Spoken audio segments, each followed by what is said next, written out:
Amen. Sabi mo sa katabi mo, blessed Sunday sa'yo, partner. Sabi mo rin sa kabila, come on, at sa likod mo, sabihin mo rin. Tapos lalabas tayo, sabi mo sa lahat ng tao sa labas. Hindi, joke lang po, okay? So, blessed Sunday po. Pwede ba natin palakpakan si Lord? Yung malakas na palakpak para kay Lord. Hallelujah. Sige po, makakaupo po tayo. Ayan, hinga-hinga po tayo at hinihingal po tayo. Ako po hinihingal ako mag-worship. Okay? So, akala ko kasi 18 years old lang ako. Hindi na pala. Mukha lang, amen po ba? Ayan, wala nang naniniwala sa akin dito eh. Okay? So, mapagpalang linggo po sa bawat isa po sa atin, Light Family. Okay? So, tanong ko lang po sa bawat isa, sino naniniwala na babaguhin na naman tayo ng Panginoon? Amen po ba? At sinong naniniwala dito na ang pinaka-the best na blessing sa buhay natin ay ang baguhin tayo ni Lord? Amen. So yun ang pinaka-the best na regalo sa buhay mo. Amen? Yung ayusin ka ng Panginoon. Amen po ba? Hallelujah. Okay? So sa pagpapatuloy po natin ngayon, so this is the first week of July. Napakabilis ng panahon. Amen po ba? Tama po ba? So kakabukas mo lang ng regalo pero July na. Tama? At nag-iisip ka na naman, may nag-high na. Tama po ba? Okay. Si Jose Maricha nag-high na yan. Okay? So, but before, okay, sa pagpapatuloy natin, may papakita po ang picture sa inyo. Ayan po. Alam niyo po ba yung picture na yan? Di ba? Ang tawag po dyan ay ID. Tama po ba? So, ID po yan. May ID po ba kayo? Okay, so karamihan sa atin. So, pero share ko lang po sa inyo. So, alam niyo po ba ang history po ng ID? Sabi mo nga ID. Okay, so alam niyo po ang ID ay nagsimula po yan kung saan ako pinanganak. Sa bansang France. Wow, totoo talaga yun. No? Okay, so bansang France. Pero yung pagka-France ko, P-R-A-N-S lang. Okay, France. Okay, so France po yan, okay, nag-start. Ayon po sa inaral po natin. At sa United Kingdom po noong 1800s. Yan, tingnan mo yung katabi mo kung pinanganak na siya niyan. Okay, pero nag-start lang po yan sa form ng documents. Documents pa lang po siya. So at ayon sa pag-aaral, nag-start po na magkaroon ng picture. Yun, nagkaroon na siya ng picture noong panahon ng World War I. Okay, so doon pa lang nagkaroon ng picture talaga para malaman ang pagkakilanlan ng bawat isa. So doon pa lang nagkaroon ng larawan.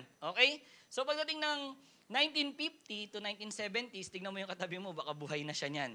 Okay, 1950 to 1970s po, doon na po naging halos pangkaraniwan na ang ID. Sabihin, lahat meron na. Mapa-employee, mapa-student, mga ganyan, lahat meron na. Okay? So, even tambay, may ID na.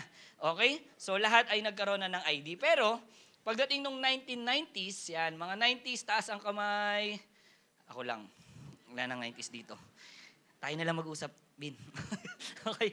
So, pagdating ng 90s, dito na daw na uso, ayon sa history, yung sinasabit na, okay, iniipit na, yon, di ba? So, dati daw tinatago lang, pero ngayon, doon na nauso yung sinasabit na. Tama po ba?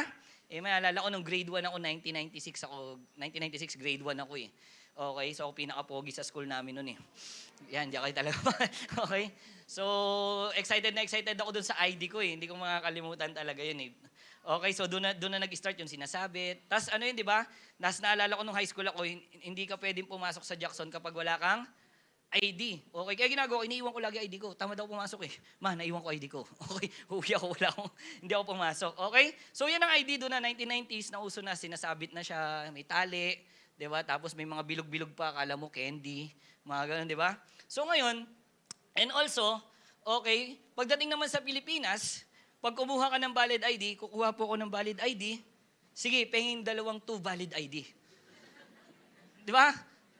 Only in the Philippines. Tama po ba? Kaya nga po kukuha ng ID. Tapos ingyan mo ko ng 2 valid ID. Tama po ba? Sabi mo sa katabi mo, only in the Philippines. Okay? Okay? So, alam nyo po, may kinalaman po kasi sa ID or identification ang pag-uusapan po natin ngayon. Amen po ba? So, tatayo po tayong lahat. Sige, tayo tayo. Basahin po natin ang text natin kung excited na tayo. Buksan natin ang Bible natin in the book of Luke or Lucas, chapter 9, verse 21 to 22. Yan. Sige po. 1, 2, 3, go.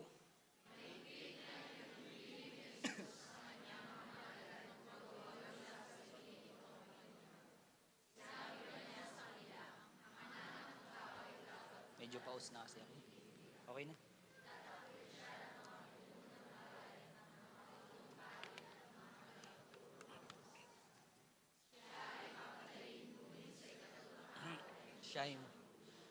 Araw ay muli siyang mabubuhay. So pagpalain ni Lord ang kanyang salita. Manalangin po tayo. Hallelujah, Lord. Salamat sa araw na to. Salamat sa desire na magsimba. Alam ko, Lord, ikaw naglagay nun sa puso namin. Sa excitement. Kung na-invite man kami dito, first time namin, Lord, pagpalain mo kami na maunawaan namin ang salita mo. Lord, hulmahin mo kami ayon sa word mo bilang tatay, bilang nanay, kabataan, nag-aaral. Paano ba kami mabubuhay habang nandito kami sa mundo? At kung anong larangan namin habang nandito kami sa mundo, paano ba kami dapat kumilos? At naniniwala ako, tuturuan kami ng salita mo ngayong araw na to, Panginoon. Pagpalain nyo kami, Lord, salamat. At sabay-sabay kaming kakain, Lord God, ng inihanda mong spiritual na pagkain sa amin. Salamat po. In Jesus' name we pray. Amen, amen. Sige po, makakaupo po tayo. Okay? So, the context po ng pinag-uusapan natin, so ito po yung time na nagpe-pray si Jesus. Yan ha. Anong ginagawa ni Jesus? Nagpe-pray. Okay? So ngayon, nung nagpe-pray siya, siguro tapos na siya mag-pray, lumapit yung mga alagad niya. Nung lumapit yung mga alagad ni Jesus, tinanong niya tong mga alagad niya. Ang tanong ni Jesus, sino raw ako, sabi nila. Sabi ni Jesus, so ano bang sinasabi sa akin ng mga tao? Sino ba ako sa paningin ng mga tao? So, sinabi nila kay Jesus kung anong sinasabi ng mga tao. Tingnan niyo po, verse 19, sabing ganon. Sumagot sila, ang sabi po ng ilan, kayo daw po sino? Si Juan na tagapagbautismo. Sabi naman ng iba, kayo daw po si Elias. So may nagsasabi namang muling nabuhay ang isang propeta noong unang panahon. Yun daw yung pananaw ng ibang tao kay Jesus. So na marinig ni Jesus ang sinasabi ng mga tao sa kanya, tinanong niya naman yung mga alagad niya, tinanong niya naman yung mga alagad niya, tingnan niyo po. Sa verse 20, sabi, kayo naman, okay, ano ang sabi ninyo? So, tanong niya sa kanila. Sabi nila, kayo po ang Kristo ng Diyos, sagot ni Pedro. So, nung tinanong sila ni Jesus, yun yung sinabi sa akin ng ibang tao, ako naman sino ko sa inyo? Sumagot si Pedro, kayo po ang Kristo ng Diyos. Okay? So, nasagot ni Pedro kung sino si Jesus, tama yung sagot niya. Pero, sabi mo nga, pinagbawalan sila ni Jesus na ipagkalat. Okay, nasagot ni Pedro, tama yung sagot niya kung sino si Jesus, siya ang Kristo, pero pinagbawalan muna sila ni Jesus na ipagkalat na siya ang Kristo. Tingnan niyo po, sabi sa verse 21, mahigpit na itinagubilin ni Jesus sa kanyang mga alagad na huwag nilang sasabihin ito kanino man. Ang tanong, okay, bakit pinagbawalan ni Jesus ang mga alagad niya na ipaalam na siya ang Kristo? Tama po ba? Opportunity na yun para lalo lumawak ang ministry nila. Tama po ba? Sa atin nga, pinapashare ang gospel. Tama po ba? Di ba, noong nakarang linggo lang, share the gospel. Nung mentoring, share the gospel. Pero sa kanila, bakit pinagbabawalan ni Jesus na ipaalam na siya ang Christ? Unang-una, tandaan niyo po, kasi hindi pa time ni Jesus. Okay? Hindi pa time para mamatay siya. Okay? At pangalawa, tandaan niyo po, hindi maniniwala ang mga tao. Okay? Hindi maniniwala, alam mo yung guro namin, siya ang Kristo. Hindi maniniwala ang mga tao kala Peter pag sinabi kaagad nila. Bakit? Tanungin niyo ako bakit? Dahil ang inihintay nilang Kristo ay iniisip nila na nasa anyo ng pagiging isang hari at makapangyarihan. Yun yung iniisip nilang Christ. So, isang Christ na nakasuot ng robe at may corona, kaso hindi ganon si Jesus. Kaya kahit sabihin nila na si Jesus ang Christ, hindi rin maniniwala ang mga tao. Nakukuha niyo po? Una, dahil hindi pa time ni Jesus. Pangalawa, hindi maniniwala ang mga tao. Alam niyo po, kagaya din po sa atin ngayon. So, ayan din ang tanong, sino ba si Christ sa'yo? Tandaan niyo po yung tanong na yan hanggang mamaya. Sino ba si Christ sa'yo? Okay, wait ko po yung sagot ninyo. Sige, dito lang po ako. Okay, so bakit ka ba sumusunod kay Christ? Bakit ka naligo, namalantya, sinuot mo yung pinakamaganda mong suot, sinuot mo yung pamasko mo? Bakit ka nasa church ngayon? Sino ba si Christ sa'yo? Si Christ ba ay dahil sinusunod mo dahil sa blessing? Si Christ ba ay sinusunod mo dahil sa peace mo? Si Christ ba ay sinusunod mo dahil for the good health, for the answered prayer? Ang tanong, paano kung kabaligtaran ng lahat ng yan ang mararanasan mo dahil sumusunod ka kay Christ? Kaya ang tanong, sino ba si Christ sa'yo? Are you okay? Kaya ngayon, pag-uusapan po natin, okay, pag-usapan natin ito, okay? Ang title po ng pag-uusapan natin is Identified bilang tagasunod ni Kristo. Okay? So bakit? Bakit yan ang title natin? Kasi ngayon, ipapakita sa atin kung sino ba talaga yung Christ na sinusunod natin. So ngayon, papakita sa atin kung identified ba talaga tayo na tagasunod ni Christ. Tignan mo nga yung katabi mo. Sige, tignan mo siya. Sabi mo, wag ka tatayo. Okay? So, ngayon malalaman natin, yun yung title natin, Identified bilang tagasunod ni Kristo. I-check natin ngayon yan. Amen po ba? Are you excited? Amen? So ngayon, ito, pag-usapan natin, who is the Christ we follow and identify with? Sino ba si Kristo na sinusunod natin? Okay, at pinanggalingan natin ng pagkakilanlan. Yan. Sino ba talaga yung Christ na sinusunod natin? Amen. Kaya naman tayo lahat nandito sa church kasi dahil kay Christ. Amen po ba? Tama po ba? Say amen. Amen. Kaya ka nag-church, kaya ka sumusunod, kaya ka nagla-life group dahil kay Christ. Amen po ba? But the question, kilala mo ba yung Christ na pinupuntahan mo? Kilala mo ba yung Christ na sinusunod mo? Nandiyan po ba kayo? Amen? So sino ba yung Christ na yan? Unang-una, ito yung Christ na wino-worship natin, sinusunod natin. Number 1, the Christ who suffered. Closing prayer na.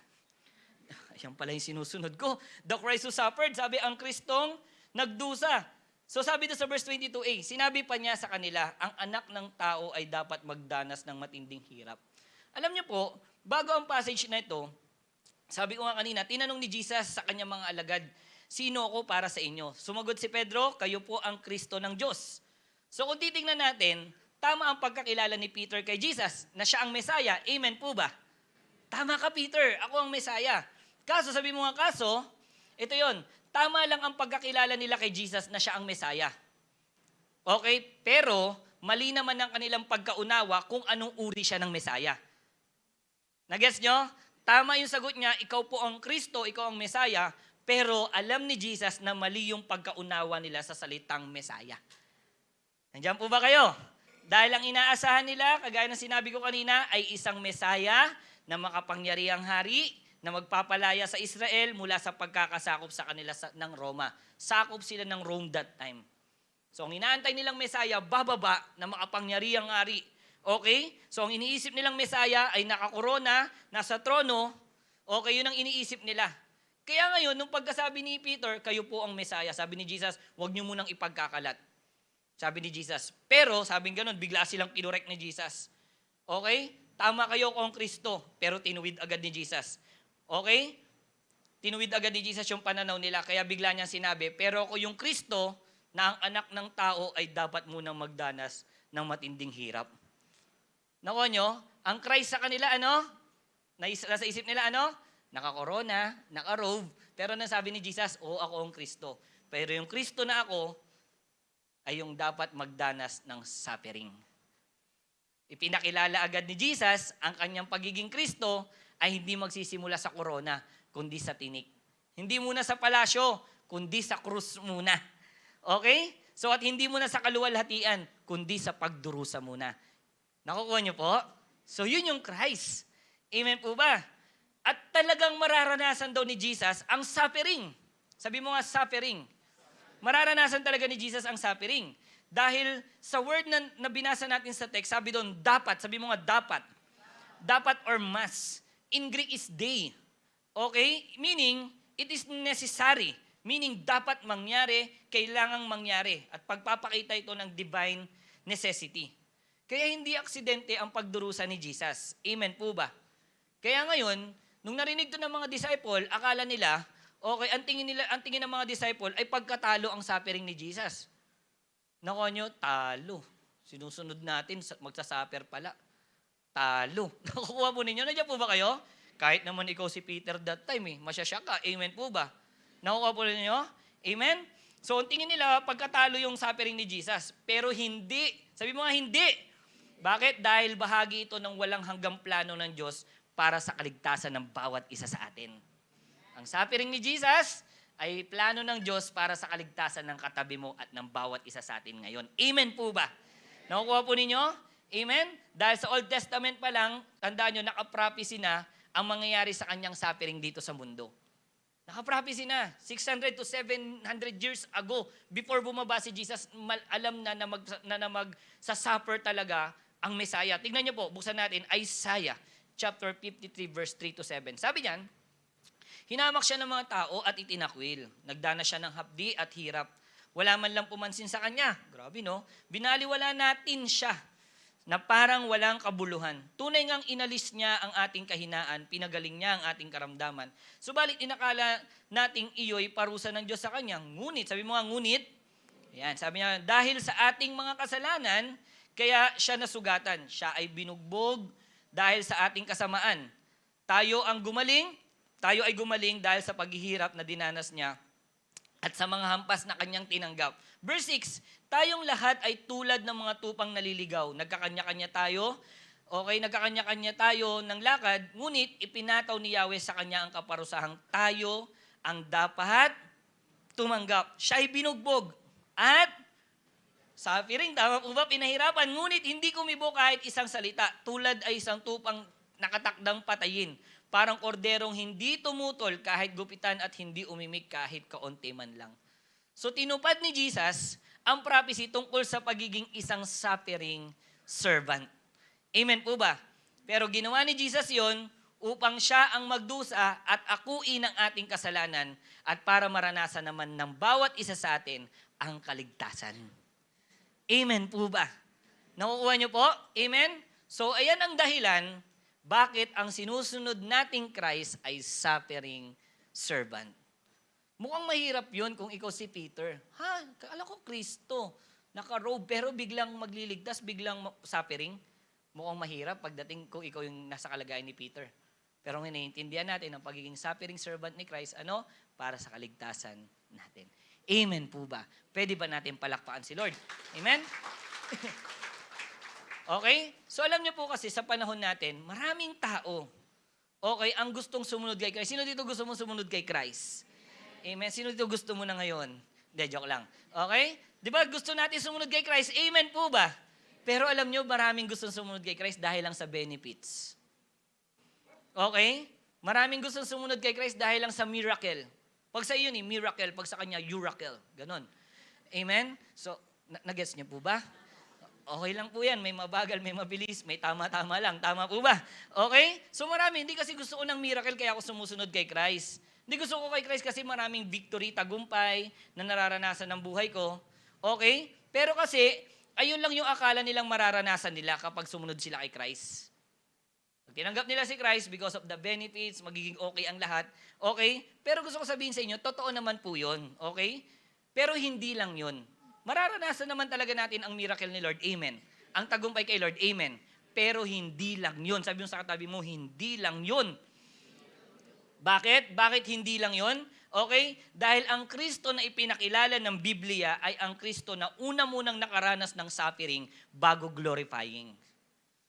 Okay? So kung sumunod tayo sa Kanya, so hindi lamang tayo tinawag para maranasan ang Kanyang pagpapala, kundi tanggapin din natin ang pagsunod sa Kanya ay maaaring may kasamang paghihirap at sakripisyo. Because ang sinusunod mo is the Christ who suffered. Nakukuha niyo po? Tandaan niyo po ito. Ang Kristo na sinusunod natin ay hindi lang hari na may korona. Siya rin ang tagapagligtas na nagdusa muna sa krus para sa atin. Amen? So yan yung Christ, kaya ka nag-church ngayon, excited ka ba? Kumakanta ka pa kay Lord kanina, amen po ba? Rejoice in the Lord. Tapos ganyan sabi, the Christ who suffered. Parang nawala yung rejoice mo. Yan ba talaga yung sinusunod ko? Yan po, pinapakilala ko po sa inyo ngayon. At bago ko ipakilala, nagpakilala na si Christ sa Bible. Amen po ba?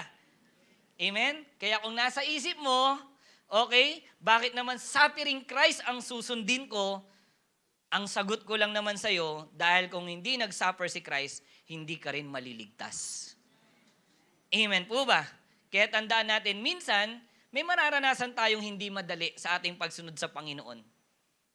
Okay? Minsan, ulitin ko, may mararanasan tayong hindi madali dahil sa pagsunod natin sa Panginoong Yesus. Pero kung kagaya ni Jesus, na ang suffering niya ay nagbunga ng kaligtasan, okay? Ganun din sa pagsunod natin sa Panginoon. Amen po ba? May maganda ring resulta. Amen? Sa ngayon, parang ang hirap. Pero isang araw, lahat ng yan ay may maganda ding resulta. Amen po ba? Nakukuha niyo po? Amen po ba? For example, glory to God po. May nagsasabi sa'yo, Pastor, grabe nakaka-bless po yung buhay mo, nakaka-bless yung ministry mo. Thank you. Pero gusto ko sabihin, alam mo ba yung mga nasa likod nung blessing na yan? Kung paano yung mga paghihirap, suffering, nakukuha niyo po? Amen po ba na nakakasuko? Tama? So ngayon, may result na siya. Amen po ba? Nandiyan po ba kayo? Amen? Kaya nga ito lang gusto ko sabihin sa inyo. Huwag po tayong hihintong sumunod kahit na maraming suffering na pinagdadaanan. Ulitin ko, huwag po tayong hihintong sumunod kahit pa maraming suffering na pinagdadaanan. Alam niyo po kung bakit? Tanungin niyo ako bakit. Dahil pagpapakita lang yan na you are truly a follower of Christ. Amen? Pwede ba natin palakpakan si Lord? So kung nag-suffer yung sinusunod mo, magsasuffer ka rin. Amen po ba? Nakukuha niyo po, nakikilala na ba natin yung Christ na sinusunod natin? Kala natin benefits lang, no? Kala ko ba blessing lang? Mga first timer dito, no? Tama po ba? Amen? Ay, susundin ko pala, suffering. Amen? So at least nakikilala na natin. Pangalawa, pag-usapan natin, who is the Christ we follow and identify with? Sino ba yung Kristo na sinusunod natin? Unang-una, the Christ who suffered. And number 2, the Christ who was rejected. Grabe. Yung pangalawa naman daw, rejected Christ. Yan naman daw yung sinusunod natin. Sabi sa verse 22b, itatakwil siya ng mga pinuno ng bayan, ng mga punong pare at ng mga tagapagturo ng kautusan. Pagkatapos sabihin ni Jesus na siya ay magdurusa, ikaw ang Kristo, sabi ng ganun ni Peter. Very good, sabi ni Jesus. So ngayon, parang i-example ko lang di ba matagal na nga nila hinahantay yung Christ, amen po ba? So excited sila dun sa Christ, sa Messiah, dahil yun yung feeling nila na iniisip nila na magsasave sa kanila. Nung tumumpak si Peter, syempre kung ikaw si Peter, tas ikaw yung nandoon, grabe, tumpak yung taya natin. Bakit? Natagpuan natin yung Christ, paldo. Nakukuha niyo po? Nandiyan po ba kayo? Tapos biglang sabi ni Christ, ang Kristo ay magsasuffer at i-reject. Laglag yung baba ni Peter, ha? Nakuha nyo, masakit na yung suffering dinagdagan pa ng rejection. Amen po ba? So kaya ngayon, kung ikaw si Peter, siguro yung mga apostles that time, pwede mong tanungin, okay, dito ba talaga ako nagsuko ng buhay? Nandiyan po ba talaga kayo? Di ba, pwede mong tanungin yun Alam ko ang Christ isi-save kami, tapos biglang sasabihin, magsasuffer. May rejection? Ito ba talaga yung taong susundan ko? Ikaw, kunyari may taong sasabihin sa'yo, sama ka sa akin. Papatayin ako ngayon. Sasama ka? Sasama ka? Di ba hindi? So yun, parang gano'n na gano'n. Amen po ba? Nakuha niyo? At ang sabi, ang magre-reject pa daw sa kanya, yung mismong bayan niya. Tandaan niyo po, ang Israel ay bayan ng Diyos. Pero ang magtatakwil daw sa kanya ay bayan niya mismo. Parang tahanan mo na pinalayas ka. Ganon. Okay, so the word rejection or itatakwil po dito, tingnan niyo po yung word ng itatakwil. Sabi niyan is to reject, in Greek is apodokimaso. Na ang ibig sabihin is to reject after examination. Yun, sabi niya ganun, to declare unworthy or to disapprove after testing. Papaliwanag ko po yan. So, hindi ibig sabihin nito na hindi nila kilala si Jesus. Kasi marami na silang narinig kay Jesus. Nakita nila mga himalang ginawa ni Jesus. Ngunit, pagkatapos ng lahat ng nakita nila, dinisapprove pa rin nila si Jesus. Bakit? Sabi doon, to reject after examination. Kasi bakit nila ni-reject si Jesus? Kasi anong thinking nila sa Messiah? Naka-robe, naka-corona, tama po ba? Yung nakita nilang Messiah, hindi ganon. Kaya nung na-examine nila, anong ginawa nila? Ni-reject nila. Kahit nagpagaling siya, kahit ano pang ginawa niya, kaso hindi siya yung nasa perspective ko na Christ. Anong ginawa nila? Dinisapprove nila. Nakukuha po ninyo? Ang galing, no? So alam niyo po ba, naka-prophecy na din ang rejection ni Jesus Christ. Sabi po sa awit, palagay ako, Psalm 118. Tama po ba yan? Na-correct na. 188 kasi kanina Okay, 118:22. Ang batong itinakwil ng mga nagtayo ng bahay, ang siyang naging batong panukulan. Si Jesus yan. Naka-prophecy na i-reject siya. Ibig sabihin, ang batong itinapon ng tao, ang siyang pinili ng Diyos. Tinanggihan siya dahil hindi siya ang Messiah na gusto nila. To reject, ni-reject after examine. Okay? Bakit? Dahil hindi yun ang perspective nila na Christ. Bakit? Kasi ang gusto nila na Christ ay political Messiah. na pwesto upang yun yung maghari, tapos, okay, tatanggalin ang mga Romano. Gusto nila military Messiah, na isang Messiah na magtatanggol sa kanila sa pagkakasakop sa Rome. Nung na-examine nila, teka lang, hindi yan yung Christ na trip natin. Nakuha niyo po? Kasi ang dumating na Messiah ay mapagkumbaba, servant, okay, man of sorrow, at tagapagligtas ng kasalanan, hindi sa Romano.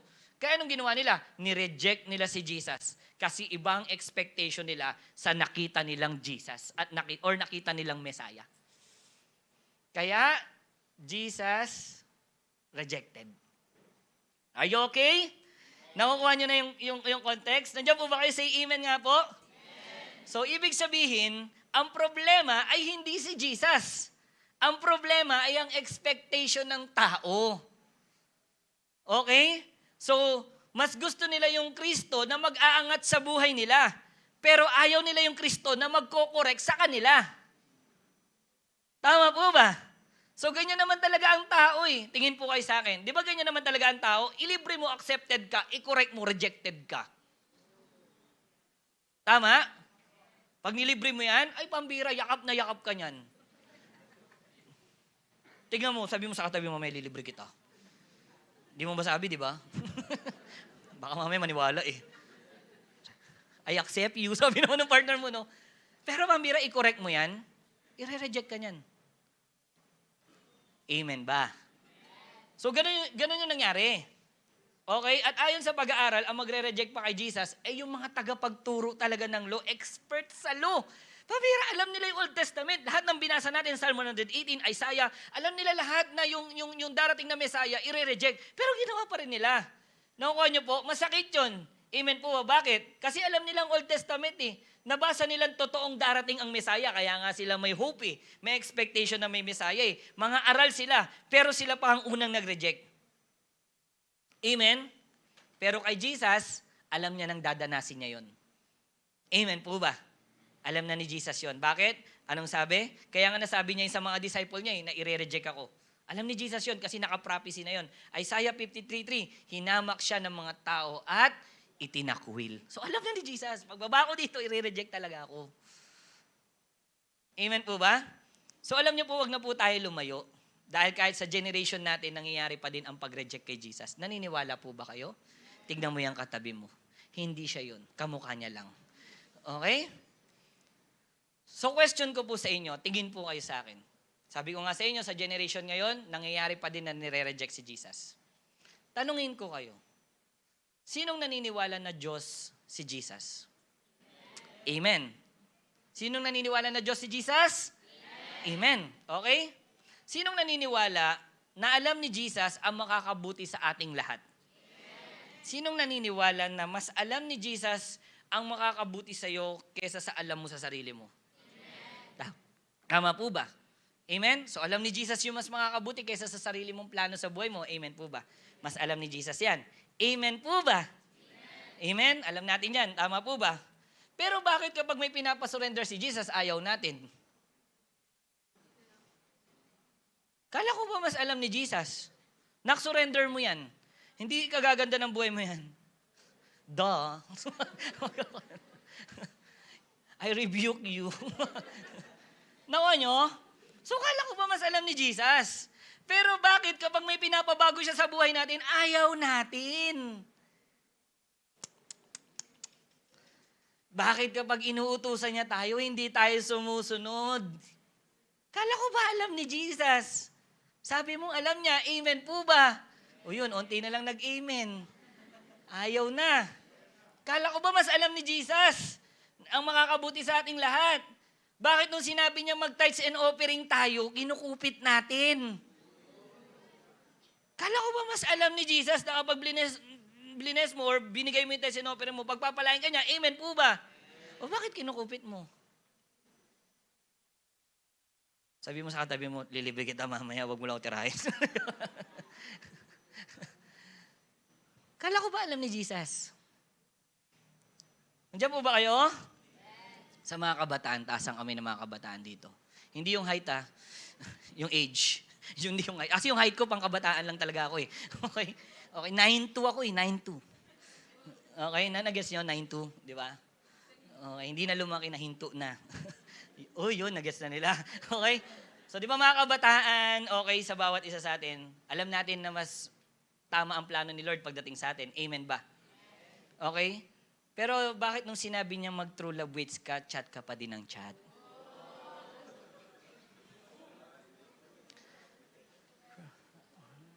Hindi nga kayo nagkikita, nagbi-video call naman kayo.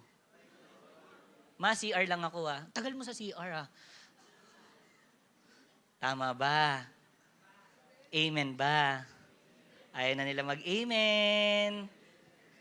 Okay? Kala ko ba alam ni Jesus yung mga kabuti? Bakit nung sinabi niyang itigil mo yung kasalanan? Itigil mo manood ng porn, nire-reject mo siya kasi mas ini-enjoy mo. Amen ba? Uy, walang nag-amen. Baka mahuli. Okay? Bakit nung sinabi niya sa'yo huwag ka mag-immorality, ginagawa mo pa rin? Bakit nung sinabi niya sa'yo mali ang mga bisyo na ginagawa mo? Huwag ka na mag-inom, mag-vape, manigarilyo, o ano pa ba? Sige, dagdagan nyo pa hanggang alas 4 tayo dito. Sige na, todo nyo na, magsugal, ano pa po ba? Mangupit, sige, mga magulang, anong gusto nyo sabihin? Ako magsasalita para sa inyo. Nakuha nyo? Pero bakit pa rin natin ginagawa? Nandiyan po ba kayo? Bakit nung sinabi niya magtuloy ka sa pagsunod mo sa Kanya, bakit tamad na tamad tayo? Tingnan mo yung katabi mo, nakaganyan, tamad na tamad. Oh, amen talaga, Pastor. Tama po ba? Bakit ngayon Sunday service, nandito pero tulog ka? Tingnan mo yung katabi mo, baka tulog. Okay, tama po ba nakuha nyo? Kala ko ba alam natin na mas makakabuti kay Jesus? Alam natin na mas alam ni Jesus. Okay? Alam nyo kung bakit? Tanungin nyo ko bakit? Kasi kilala lang natin siya as God. Pero hindi talaga surrender ang puso natin. Paano ko nasabi? Tingin uli kayo sa akin. Huwag kayong hindi titingin. Okay? Bakit ko nasabi to? Dahil kagaya tayo minsan ng mga Israelite nung panahon ni Jesus. Naniniwala tayo sa Messiah, pero dahil sa benefits lang. Pero kapag correction na, pagsisisi na, pagbabago na, ang gagawin natin, ire-reject na natin si Christ. Kapag blessing, accepted si Christ. Pag correction, rejected si Christ. Amen ba? Kaya nagpakilala agad si Jesus Christ sa disciple niya. Okay? Na ako ang Messiah na makakaranas ng suffering at ng rejection. Sabi ni Jesus. Meaning, ito lang siya. Pinapakita sa atin na kung mahal talaga natin si Christ at follower talaga tayo ni Christ, makakaranas din talaga tayo ng rejection. Amen po ba? Amen. Kung follower ka ni Christ, makakaranas talaga tayo ng rejection. Amen? Tandaan niyo po ito. Ang ganda po nito. The Christ we follow, sabi diyan, is the Christ who was rejected. Yung Christ na sinusunod mo ay yung Christ na rejected by men, but accepted by the Father. So if the world rejected Him, we should not be surprised if faithful followers of Christ also experience rejection. So huwag ka na ma-surprise pag na-reject ka. Alam mo saan ka ma-surprise? Tanungin niyo ako saan? Pag hindi ka nare-reject, baka hindi ka follower ni Christ. Are you okay? Tama po ba? Alam mo, masaya lang ang buhay Kristiyano. Wala kang ginagawa eh. Bakit di ka sumusunod? Nandiyan po ba kayo? Tandaan nyo, ang totoong follower ni Christ ay hindi gumagawa ng sariling version ng Christ na gusto niya, kundi follower ni Christ kahit anong Christ pa ang makilala niya sa Bible. Yan ang follower ni Christ. Hindi siya gumagawa ng sariling version. Ano ang sariling version natin? Bigyan ko example. Palagi na lang ito example. Pag may ginagawa tayong kalokohan, naiintindihan naman ako ni Christ. Kaninong galing yan? Di ba version natin yan? Amen ba? Unti na lang.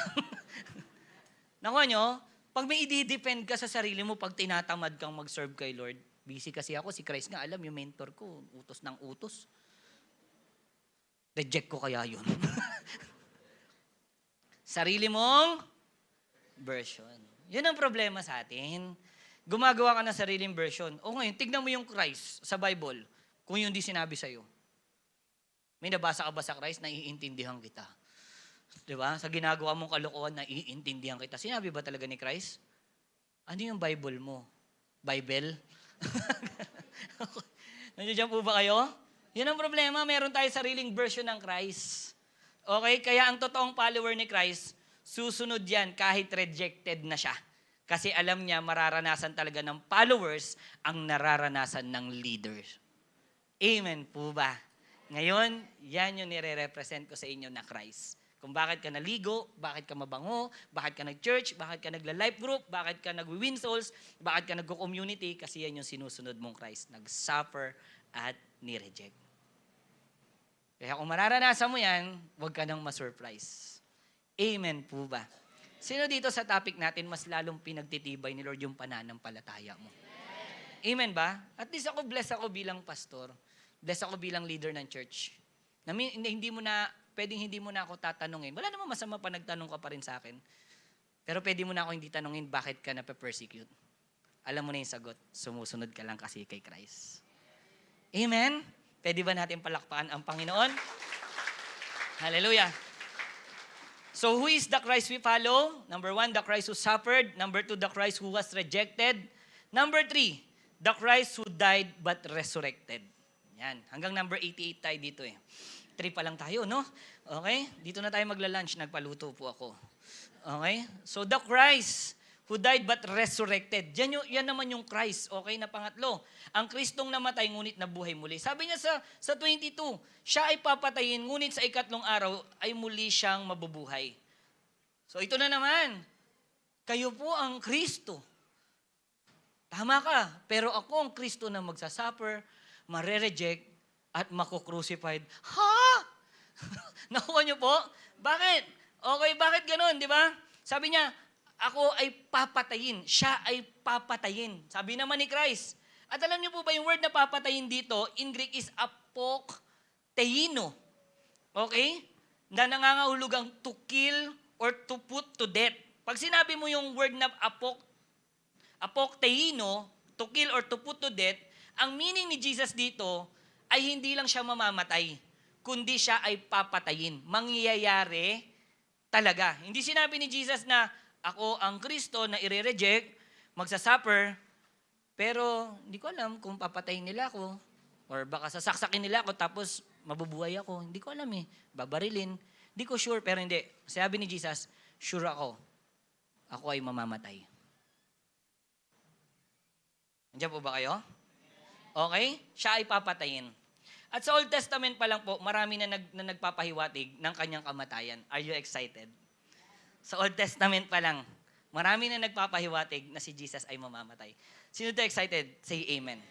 Tingnan niyo po, sabi sa Genesis, palagay ako. Kaya't sinabi ni Abraham, grabe oh, sinabi ni Abraham sa kanyang mga anak, Genesis to, nagpapahiwatig na si Jesus ay mamamatay. Ganda nito. Sa kanyang mga alipin, bantayan ninyo ang asno at kami lamang ng bata ang aakyat sa bundok. Yung bata doon yung anak niya, si Isaac. Okay, aakyat sila ng bundok. Yan, okay? Sasamba kami doon sa dakong roon at babalikan namin kayo.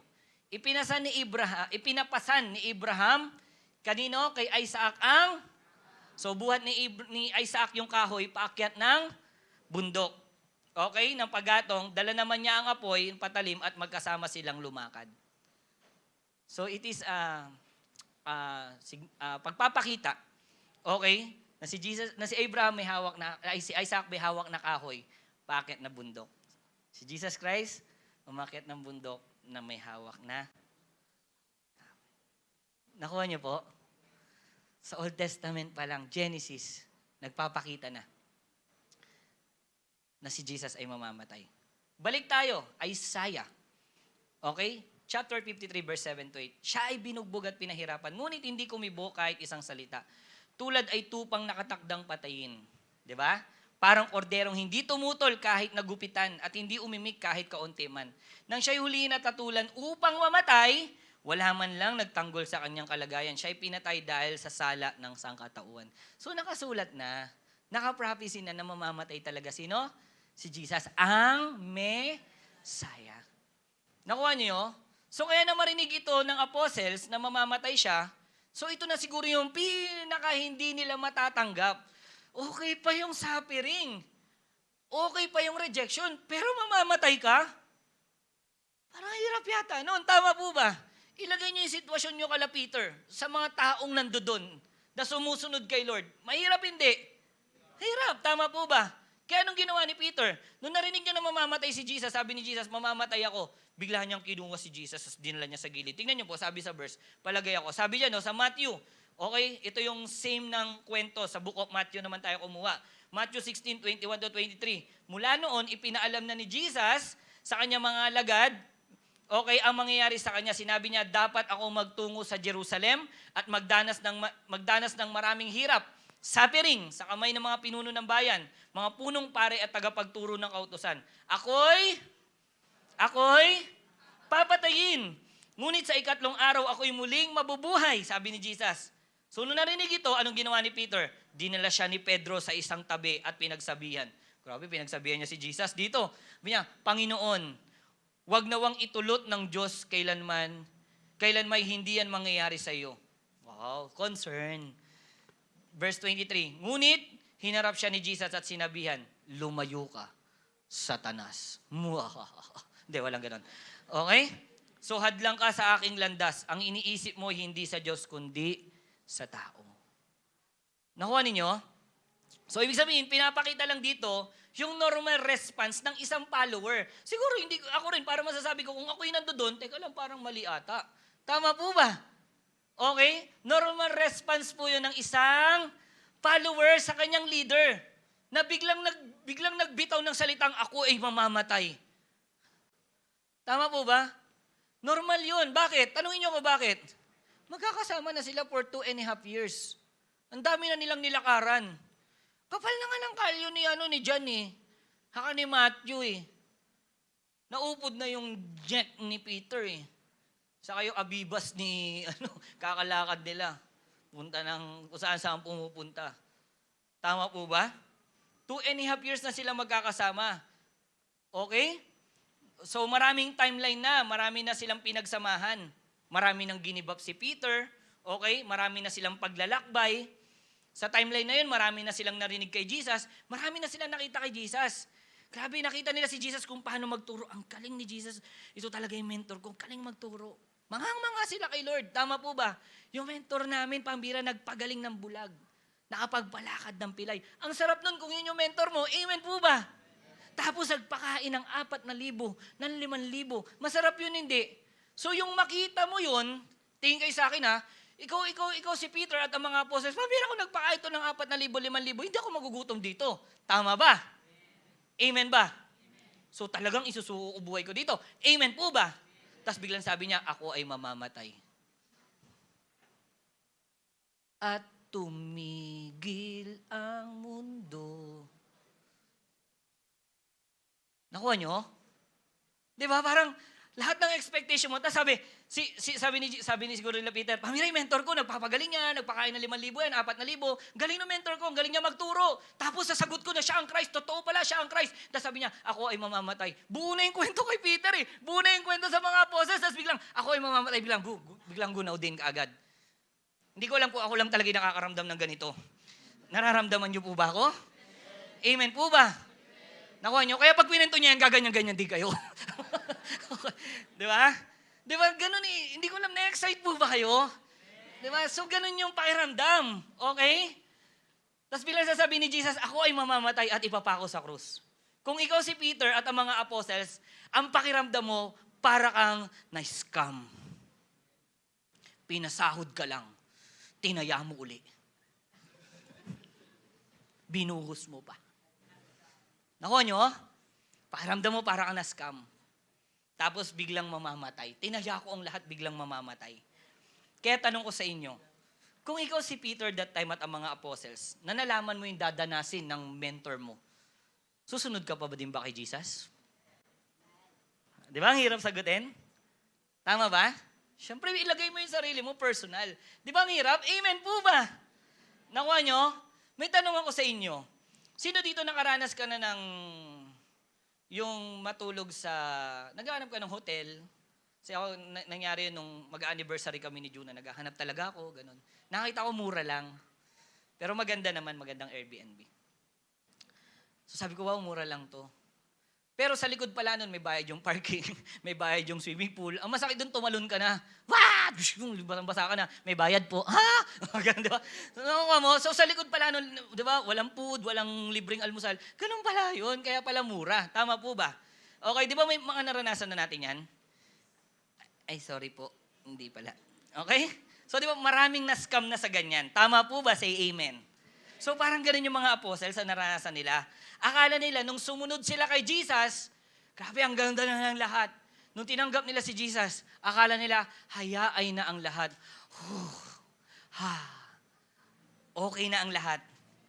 Pero biglang may plot twist pala sa dulo. Ako ay mamamatay. Pero, hindi sila niloloko ni Jesus dito. Hindi po sila niloko ni Jesus. Alam mo ng problema?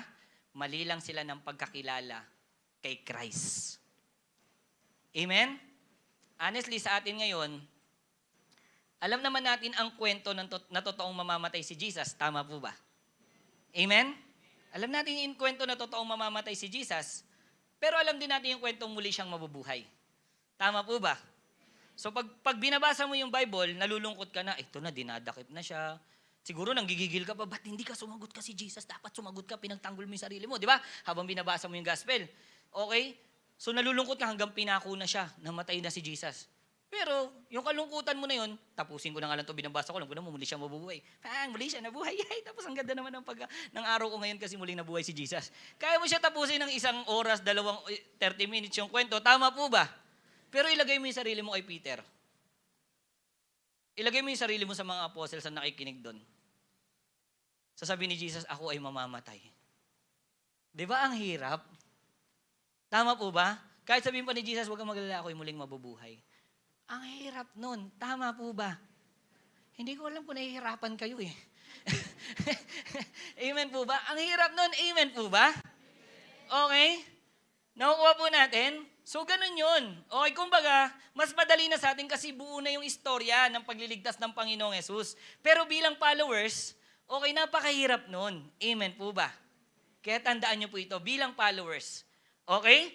Okay, ang hindi mawawala, na kung namatay si Jesus, ay meron ding mamamatay sa atin. Tignan mo yung katabi mo, pa-picture ka na. Okay?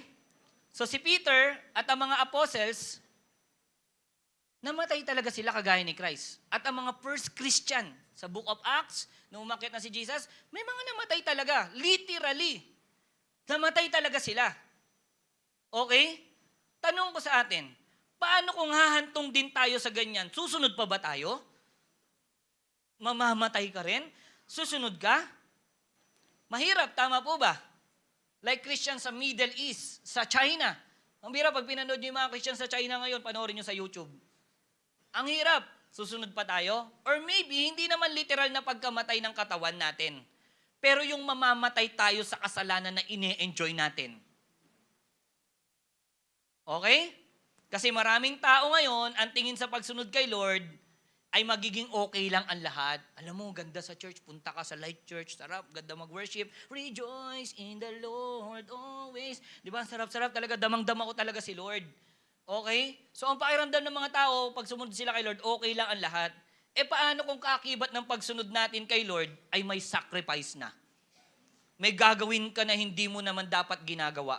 Like pag-share ng gospel. At papatayin mo ang hiya mo para mag-share ng gospel. Gusunod ka? Nakuha nyo? Amen? Like pagiging active sa church at pagsaserve.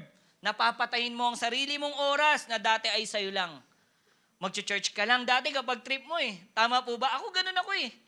Church ako pag trip ko lang. Kapag may mabigat na akong problema. Lalapit lang ako sa mga Christian kapag kailangan ko ng prayer. Pero ngayon, dahil papatayin mo na yun, susunod ka na. Susunod ka pa?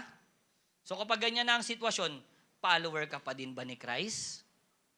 Kapag may kailangan ka ng patayin, financial mo, emotion mo, time mo, dati tulog mo lang yan, Sunday, sa'yo lang yan, day off mo na nga lang eh. Tama po ba? Sa-serve ka pa, kaya mo, susunod ka pa. Eh hindi ang gagawin mo, yung sarili mong version uli ng Christ. Hindi, naiintindihan ako ni Lord, day off ko ngayon eh. Pag di na lang ako pagod, mag-church ako. Sariling version ng Christ. Tingnan mo yung katabi mo. Tanong mo, okay ka lang? Amen po ba? Sa generation kasi natin, alam mo kung bakit ganyan tayo? Alam niyo kung bakit?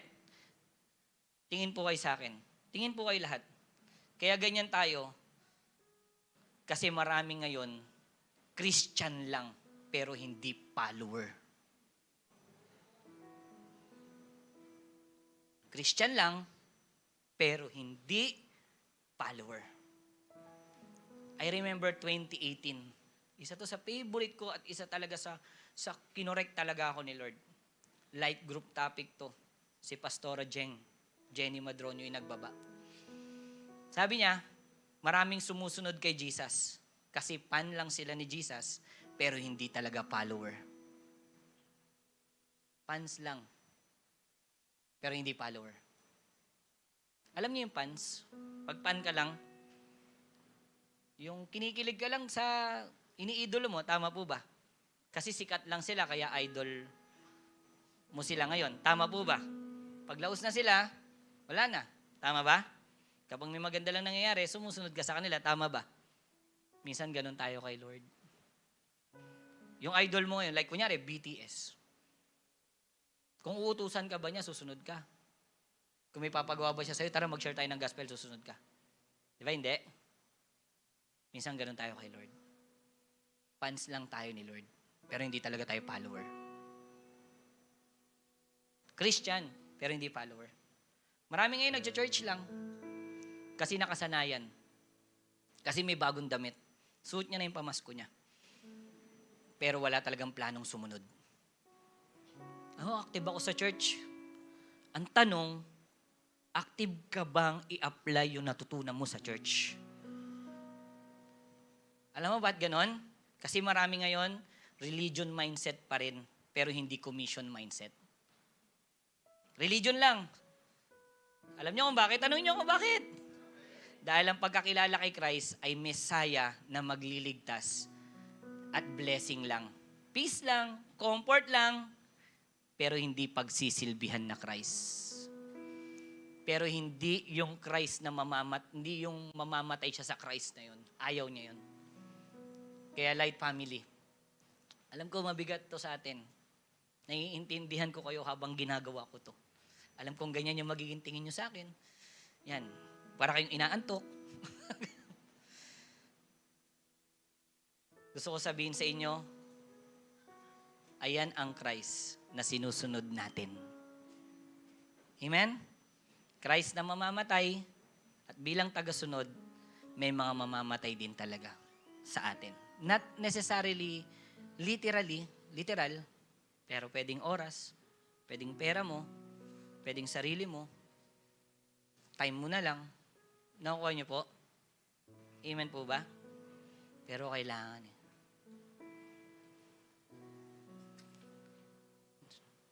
Naunawaan niyo?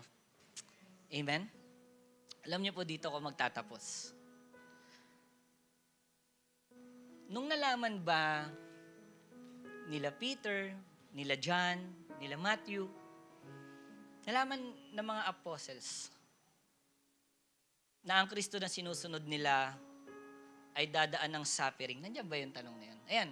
Nang nalaman ba ng mga apostles na ang Kristo na sinusunod nila ay dadaan ng suffering, rejection, and crucifixion? Ang tanong, tumigil ba sila sa pagsunod? Nalaman nila, kayo po ang Kristo. Tama ka, jackpot, paldo. Tapos biglang sinabi ni Christ, pero hep.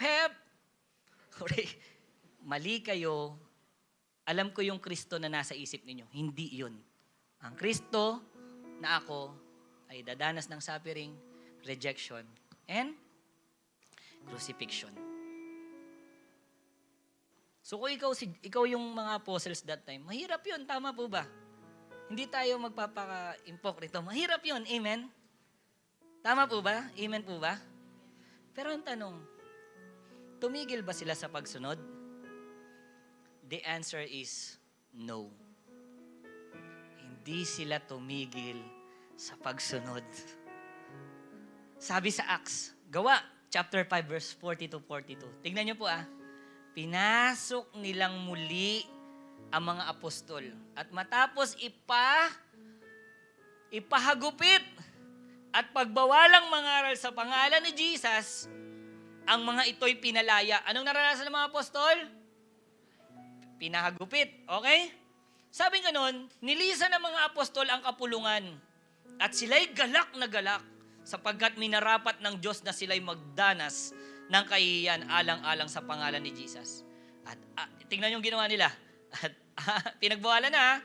At araw-araw sa templo at sa mga bahay-bahay, walang tigil silang nagtuturo at nangangaral ng magandang balita tungkol kay Jesus Kristo. Tumigil? Hindi. Amen po ba? So makikita natin na wala na si Jesus sa tabi nila, ngunit nanatili pa rin silang tapat kay Lord. Kahit na hinagupit, pinagbawalang mangaral, pinahiya, na persecute, pambihira, hindi pa rin sila tumigil. Sa halip, sabi mo sa halip, ang sabi sa verse, nagalak. Saan sila nagalak? Nagalak daw sila dahil itinuturing silang karapat-dapat na magdusa alang-alang kay Kristo. Nagalak daw sila, bagamat masakit yun, hinagupit ka, hagupitin kita, magagalak ka. Tama po ba? Pero sa kanila, galak na galak daw sila nung nahagupit sila. Alam niyo kung bakit? Tanungin niyo kung bakit. Kasi na-identified nila yung sarili nila na follower talaga sila ni Christ. Amen? Sa perspective ng mga apostles, nagagalak sila pag napapersecute sila kasi alam nila, okay, dahil yung alam nila na Kristo na sinusunod nila is the suffering Christ, the rejected Christ, and the crucified Christ. Alam namin kung bakit namin ito pinagdadaanan. Kasi yung sinusunod namin na Christ, pinagdaanan to, kaya pagdadaanan din namin to. Kaya nagagalak sila. Pinalo ako, sakit! May pinisilin ka dyan?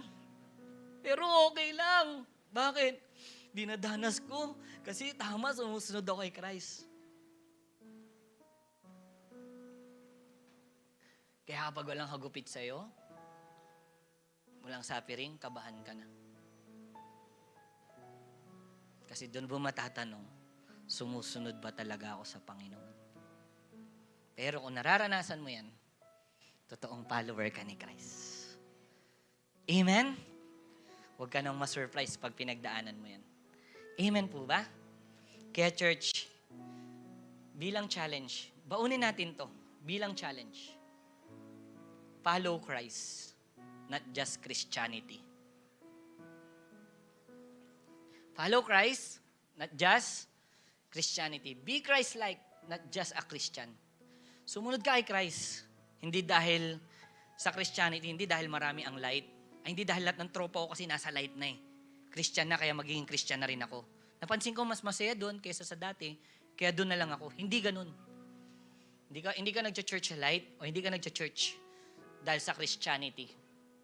Dahil alam niyo kung bakit? Tanungin niyo kung bakit. May isang araw, pwede kang matisod sa kapatiran mo. Tama ba?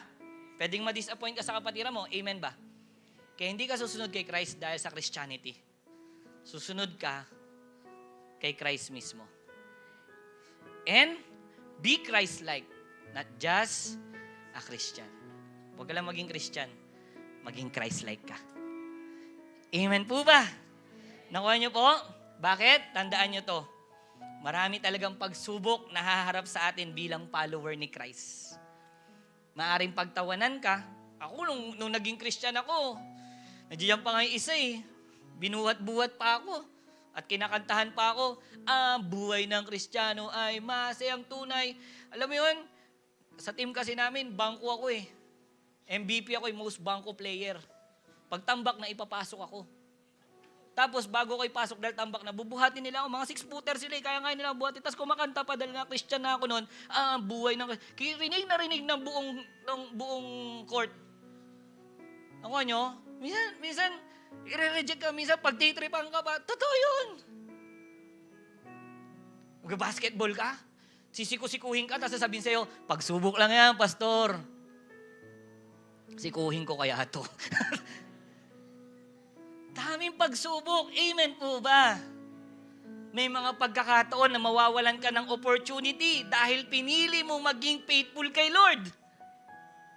Amen? May magandang work, kaso may pasok ng Sunday. Nakuha po natin, buti na lang yung church natin, 5 yung service. Kaya tamad ka na lang talaga pag di ka pa nagsimba. Nakuha nyo, marami kang ginagawa dati na hindi mo na magagawa dahil sumunod ka na kay Lord. May rejection, may pang-aasar. Nakukuha niyo po? Makakaranas ka ng iba't ibang klase ng paghihirap dahil nananampalataya ka lang kay Jesus. Kaya tandaan niyo to, ang tunay na tagasunod ay nananatiling sumusunod kahit may pagdurusa, kahit may rejection, at kahit may persecution. Dahil ang totoong follower ni Christ, identified mo. Kasi sumusunod pa din siya kay Christ kahit maraming sacrifice. Amira, kay Christ yan. Pinersecute ko na yan, pero nginitian lang ako. Tinawag pa akong brother. Sinusumpa ako na brother daw ako. Identified. Nakuha nyo? Minura-mura ko na yan, pero di ako minura. Niyakap pa ako. Identified.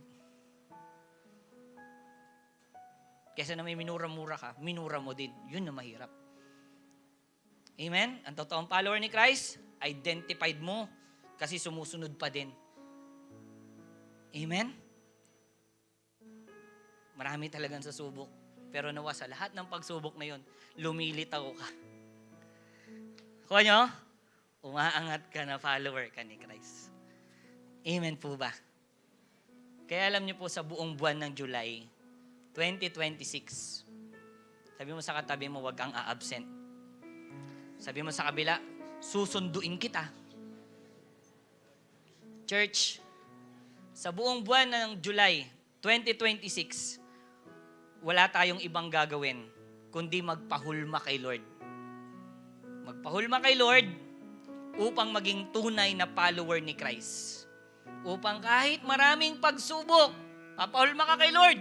Upang kahit maraming pagsubok, ma-identified pa din na follower tayo ni Christ. Amen? Para kahit maraming pagsubok, ayan si Alvin, ayan si sister, follower ni Christ yan, daming pagsubok niya, pero na kay Christ pa rin. Paano mangyayari yun? Magpahulma ka na magpahulma kay Lord para ma-identified ka na follower ni Christ. That's why, for this month of July, our series is Identified. Amen? Pwede ba natin palakpakan si Lord? Hallelujah. Tatayo tayong lahat. Come on. Tayo tayong lahat. Habang nakapikit tayo, come on, close your eyes. I know kanina pa tayo kinakausap ng Panginoon. Hallelujah. Thank you, Lord. Thank you, Lord. Thank you, Lord. I know lahat tayo dito. Kanina pa tayo kinakausap ni Lord at ipinakilala niya kung sino siya sa buhay natin. Maybe, first time mo, o lahat tayo dito, or 1 month ka pa lang, or 1 year, nagugulat ka. Ito ba talaga yung Christ na susundin ko, or lahat tayo dito? Or maybe may perspective tayo, kaya ka naging Kristiyano kasi alam ko masaya lang eh. Alam ko worship lang, kinikilabutan ako, gumagaan yung pakiramdam ko pa nag-church ako. Pero may ganyan pala. Yan pala yung sinasamba ko at pinunta ko dito. The Christ who suffered, who rejected, and also crucified. So yan ang nire-represent ko ngayon, na nire-represent din ni Jesus sa mga apostles niya nung panahon na yun. Kaya sa oras na to, kung may nakorek sa atin, dahil mali tayo ng pagsunod, mali tayo ng pagkakilala sa Kristo, para tayo yung mga Israelites that time, nang hinahanap mong Christ ay yung nakarobe, hinahanap mong Christ ay yung magsasave lang sa'yo. Walang mali doon, gagawin ni Christ yun. Ang hinahanap mo ng Christ, yung may blessing, walang mali doon. Be-bless ka ni Lord. Pero part din sa Christianity mo at sa pagsunod mo kay Christ, nadadanas at dadanas ka rin ng suffering, rejection, crucifixion, o ano pa man. Kaya ako nagkamali tayo ng pagkakilala. Na minsan, nagbunga to ng pag-question mo kay Lord. Nagbunga to ng pag-question mo sa pananampalataya mo, tama ba yung sinusunod kong Christ? Tama ba itong ginagawa ko? Tama ba itong pag-church ko? Kung nagbunga yan ng pagdadoubt mo kay Lord, right now, mag-ask tayo ng tawad. Hingi tayo ng tawad sa Panginoon. Sige, sabi mo, Lord, sorry po. Sige, ikaw mismo mag-pray ka. Come on, Lord, sorry po. Kasi nagkamali ako ng pag-unawa sa'yo. Sorry, Lord, nasumbatan kita. Sorry, Lord, na-question kita nung may pinagdaanan ako mabigat. Sorry, Lord, nung panahong may pinapag-give up ka, nagtanong ako kung tama ba to. Lord, sorry. Kung nag-doubt ako sa iyo, nagduda ako sa kakayahan mo sa akin. Sorry, Lord, kung ang pagtingin ko lang sa iyo ay parang genie lang. Na pag may kailangan lang ako, kasi yun yung pagkakilala ko lang sa iyo. Sorry ka kay Lord. Sabi mo, pero ngayon, Lord, naiintindihan ko na hindi lang pala ganun yung Christ na sinusunod ko. Kundi yung Christ na dumaan ng suffering, rejection, and crucifixion. Pero, tandaan nyo, dumaan man si Christ dyan, lahat naman yan ay ang resulta. Kaya ka naman nandito. Yan ang resulta. Ang resulta ng suffering ni Christ, rejection ni Christ, at crucifixion ni Christ ay ang kaligtasan ng bawat isa sa atin. Ayun naman ang magandang resulta nun. Kaya sa oras na to, kung first time mo dito sa church, first time mo dito, na-invite ka, naunawaan mo ngayon, sinasabi mo, Pastor, ang suffering pala ni Christ, ang rejection ni Christ at crucifixion ni Christ ay para pala sa akin, sa kaligtasan ko. Sinasabi mo, Pastor, gusto ko rin ma-save. Gusto ko rin isang araw maranasan ko yun. Kung sinasabi mo yun, ba't hindi mo papasukin si Jesus sa buhay mo bilang Lord and Savior ng buhay mo? As in, siya na ang masusunod at magdadrive ng buhay mo. Kung sinasabi mo yun, first time ka dito, pwede ka ba sumabay sa akin sa panalangin? Kung first time mo dito at gusto mong papasukin si Jesus sa buhay mo, sabihin mo, Panginoong Jesus, maraming salamat po kasi nabatid ko na ako ay makasalanan at hindi ko kayang iligtas ang aking sarili. Naniniwala po ako na ikaw, Panginoong Jesus, ay namatay sa krus, nag-suffer, ni-reject, at na-crucified para sa kaligtasan ko. Kaya sa oras po na ito, Panginoong Jesus, pumasok ka po sa buhay ko bilang Panginoon at tagapagligtas ng buhay ko. Salamat po. Hallelujah. At sa bawat isa naman ngayon sa atin dito, or lahat tayo, hallelujah, sinasabi mo, nauunawaan mo na. Nauunawaan mo na na ang sinusunod mong Christ ay hindi lang yung blessing, benefits, pero yung nag-suffer, na-reject at na-crucify. Sa oras na to, kung naiintindihan mo at sinasabi mo, kahit ganyan ang dinanas ni Jesus, gagayahin ko ang mga apostle na susunod pa rin ako kay Christ. Kahit ma-reject, susunod pa rin ako. Kung sinasabi mo yon, ba't hindi ka kumuha ng communion ngayon? Come on, kuha ka ng communion.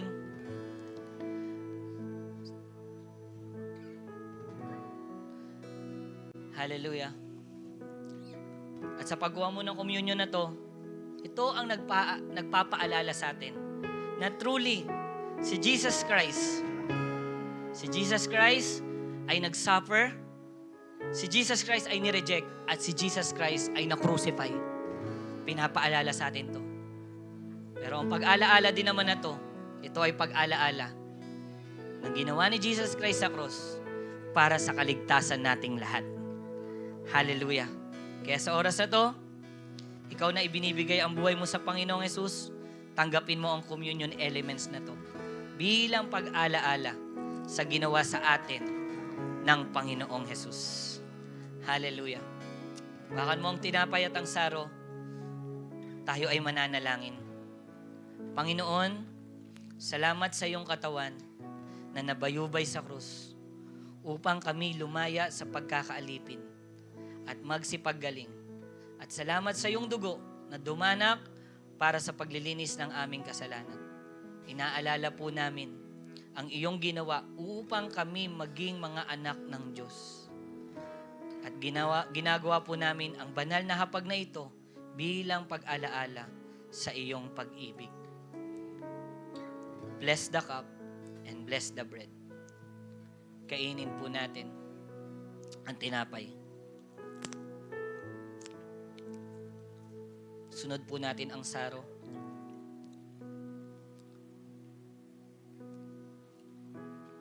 Ngayon, kung naunawaan mo na ang Jesus Christ na pinunta mo dito, Jesus Christ na sinusunod mo, ay Jesus Christ na nag-suffer, na-reject at na-crucify. Sabi mo, handa kang sumunod kay Lord. Bakit hindi mo itaas ang kamay mo sa Panginoon? Sa pagtaas mo, commit your life na ano man ang mangyari, surprise. Kasi dadanasin din talaga yan ng follower ng Panginoon. Come on! Hallelujah! Thank you, Lord!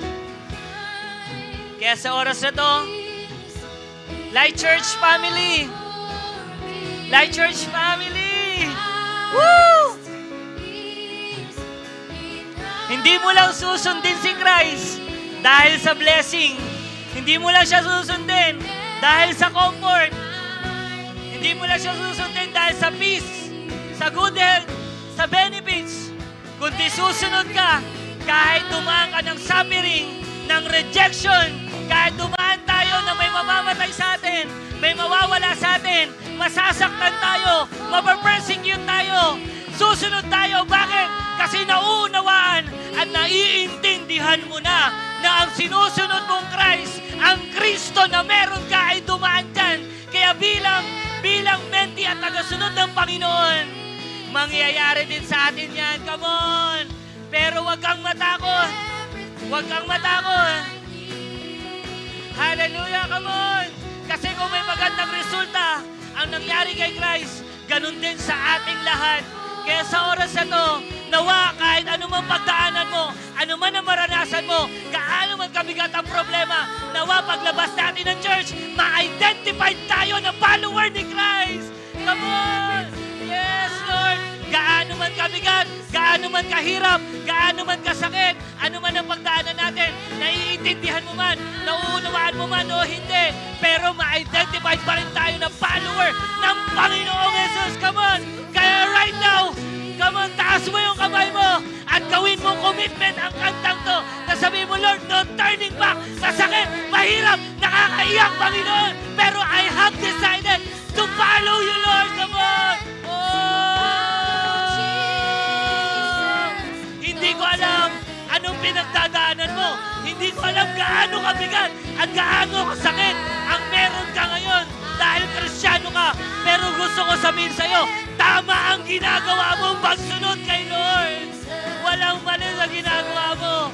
Tama ang ginagawa mong pagsunod kay Lord. Kaya huwag mo ihinto yan. Huwag kang ihinto. Come on, sunod kay Lord. Decide, kahit kaano kahirap, kahit kalaban mo ang mundo, kahit kalaban mo ang mundo, come on, lahat tayo mag-decide ka pa rin, sumunod sa Panginoon at maging follower ni Christ. Come on, the cross before me! Cross before me, the world behind me, no turning back, no turning. Come on, church, come on, declare the song. The cross.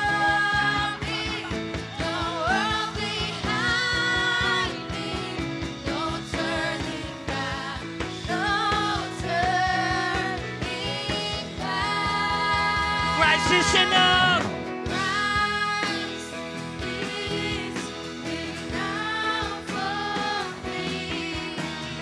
Christ is enough for me. Everything I need is in you. Christ is enough. Mahirap, mabigat, pero Christ is enough. Come on! Yes! Everything, Lord.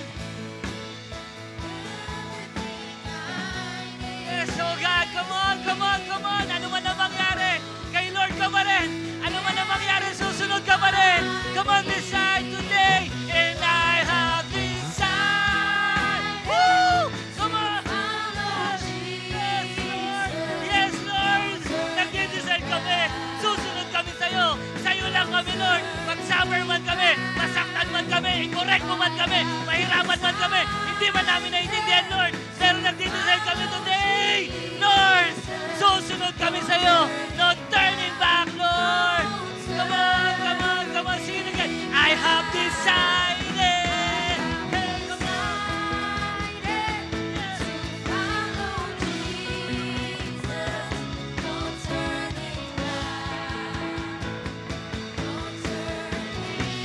I have decided.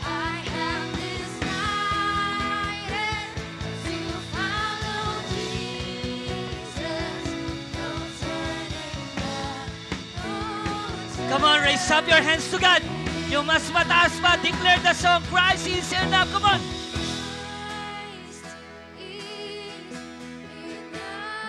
Sabihin mo yan kay Lord. Sabihin mo kay Lord yan. Woo!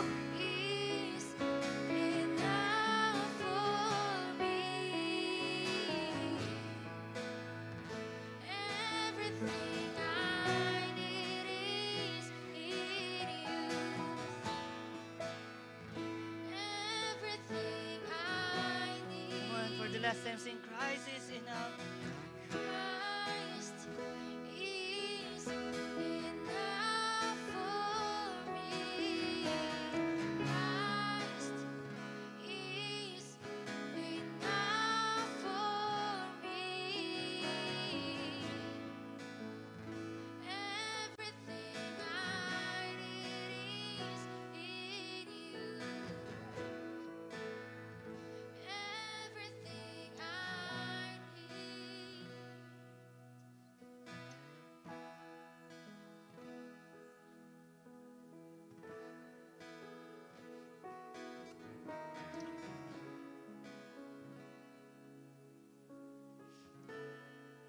Church, bless tayo. Kasi hindi tinago ng Panginoon kung anong pwede mong danasin. Hindi niya sinabi sa'yo kung ano yung Kristo na sinusunod mo. Pero pag sumunod ka kay Christ, isang araw, yung perspective mo na Christ, mangyayari din yun. Yung Savior na Christ, isi-save ni Lord lahat ng sumunod sa Kanya. Mararanasan talaga ang pagpapala, magandang buhay, eternal na buhay, mga taong identified na follower ng Panginoon. Despite of suffering, despite of persecution, despite of rejection, nag-stand up ka na follower ni Christ, mararanasan mo din yakap ng Panginoon isang araw. Lord, salamat. Napakabuti mo. At least, Lord, di na kami masusurprise kung dadanasin man namin lahat ng to. I-reject kami, mag-suffer kami, naiintindihan na namin. Kasi yung sinusunod namin Christ ay dinanas to. But naniniwala naman kami, kung dinadanas namin to, pagpapakita lang na truly, kami ay identified na followers mo talaga, Panginoon. Maraming salamat. Pagpalain mo ang bawat isa sa amin, palakasin palagi sa lahat ng pagdadaanan namin. Salamat po. In Jesus' name we pray. Amen, amen.